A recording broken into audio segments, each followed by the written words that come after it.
Hello बच्चों, चलिए प्रश्न को पढ़ते हैं। अभिकारकों की सांद्रता में वृद्धि करने पर साम्य उत्पादों की तरफ विस्थापित हो जाता है, समझाइए। तो चलिए बच्चों, देखते हैं मुख्य अवधारणा।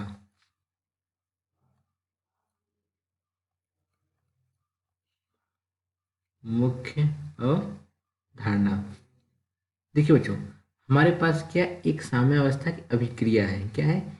ए प्लस बी किसमें परिवर्तित हो रहा है बच्चों? ये हमारा परिवर्तित हो रहा है सी प्लस डी में। अब कह रहा है कि हम यहाँ पे क्या अभिकारकों की सांद्रता में वृद्धि कर दें, यानी कि ए और यहाँ अभिकारकों की सांद्रता अगर हम वृद्धि कर देंगे तो साम्य अवस्था उत्पादों की तरफ यानी कि अग्र दिशा में जाएगी। किस दिशा में जाएगी? यह हो गई अग्र दिशा और ये हो गई पश्चिम दिशा। तो साम्य अवस्था अग्र दिशा की ओर जाएगी। इसको जो क्या करना है, हमें समझाना है। तो देखिए बच्चों, लासा तेलिए, ला सा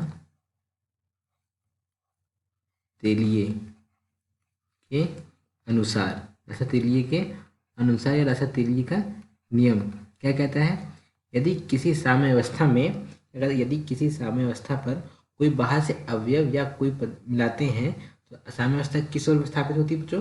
जिस ओर साम्य अवस्था में, जिस अवयव में कमी होगी। यानी कि अगर हम बच्चों यहाँ अभिकारक की सांद्रता बढ़ा रहे हैं तो अभिकारक की सांद्रता बढ़ाने पर साम्य अवस्था किस दिशा में जा रही है? ये अग्र दिशा में जा रही है।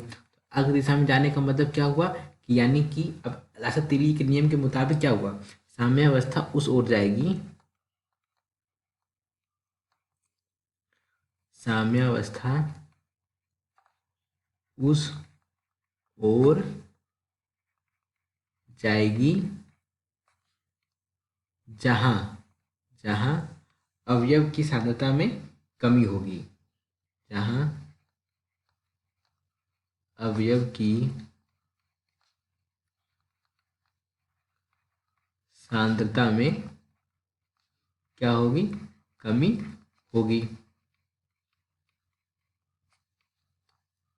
देखिए बच्चों, इसको थोड़ा सा और आसान भाषा में समझते। देखिए होगा क्या कि साम्य अवस्था का मतलब होता है, देखिए बच्चों अगर हम स्टार्टिंग में हम समझ लें, थोड़ा सा मैं आपको यहाँ समझाता हूँ। देखिए ये हमारे पास क्या है? ए प्लस बी किसमें परिवर्तित हो रहा है बच्चों? ये हमारा सी प्लस डी में। अगर मान लेते हैं अभिकारक में हमारे पास प्रारंभिक अवस्था में अभिकारक कितने अणु हैं बच्चों?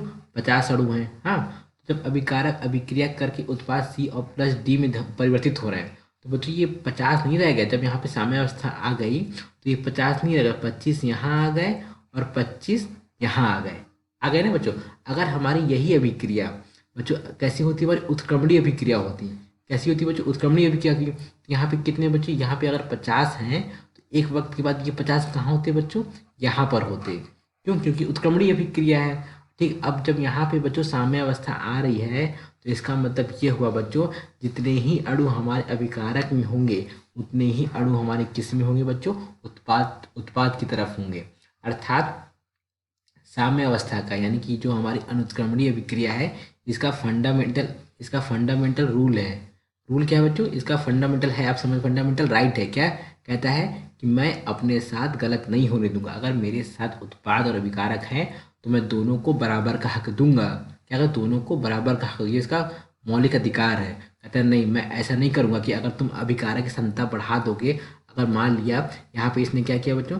6 और 5 यानी इसने 6 अणु और बढ़ा लिए तो कितने होगा बच्चों? 6 नहीं बच्चों, कितने बढ़ा लिए? 7 बढ़ा लिए। 7 5 12 32 हो गए। अब ये कह रहा है कि तुमने, अब देखो मैं यहाँ पर क्या हूँ? साम्य अवस्था पर हूँ। अगर तुमने अभिकारक की तरफ सांद्रता बढ़ा दी है तो मैं क्या करूँगा? अब देखूंगा कि टोटल कितने हो गए? 32 हो गए। तो मैं क्या करूँगा? यहाँ पे 16 16 कर दूंगा, यहाँ पर 16 कर दूंगा और यहाँ पे क्या कर दूंगा?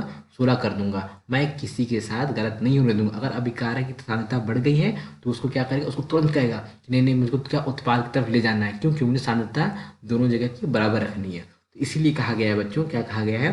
कि अभिकारकों की सांद्रता वृद्धि करने पर अब साम्य अवस्था किस ओर स्थापित होगी? अग्र दिशा में। अगर यही साम्य अगर हम क्या करेंगे? उत्पाद में वृद्धि करें, अगर हम उत्पाद की सांद्रता में वृद्धि करेंगे, उत्पाद की सांद्रता में वृद्धि कर देंगे तो अभिक्रिया किस ओर विस्थापित होगी बच्चों? पश्चिम दिशा में, अर्थात विपरीत दिशा में। क्यों? क्योंकि बच्चों विपरीत दिशा में क्या हो जाएगी हमारी? अब देखिए ये हमारी पश्य अभिक्रिया के लिए हमारा अभिकारक ये हो जाएगा और उत्पाद क्या हो जाएगा, ये हो जाएगा। अगर हम यहाँ पे मूलों की संख्या बढ़ा देंगे, अवयव बढ़ा देंगे, तो क्या होगा बच्चों, यहाँ पे सांद्रता कम हो जाएगी। तो ये क्या करेगा, अभिक्रिया किस दिशा की हो जाएगी, पश्य दिशा की हो जाएगी, तथा अभिक्रिया हमारी क्या हो जाएगी, संतुलित हो जाएगी। तो बच्चों यहाँ पे क्या हो जाएगा, अगर हम यहाँ पे उत्पाद की तरफ बढ़ा देंगे तो अभिक्रिया किस दिशा की हो जाएगी, पश्च दिशा की हो जाएगी। तो बच्चों इसमें लिखा था अभिकारकों की सांद्रता वृद्धि करने पर साम उत्पादों की तरफ विस्थापित हो जाता है, समझाइए। तो बच्चों मुख्य अवधारणा के आधार पर मैंने आपको यहाँ पे समझा दिया कि लासर-तेली के नियम के अनुसार क्या होगा कि साम्यावस्था उस ओर जाएगी जहाँ अवयव की सांद्रता में कमी होगी। क्या होगी बच्चों, अवयव की सांद्रता में कमी होगी। अगर अभिकारक की सांद्रता में वृद्धि करने पर, अभिकारक की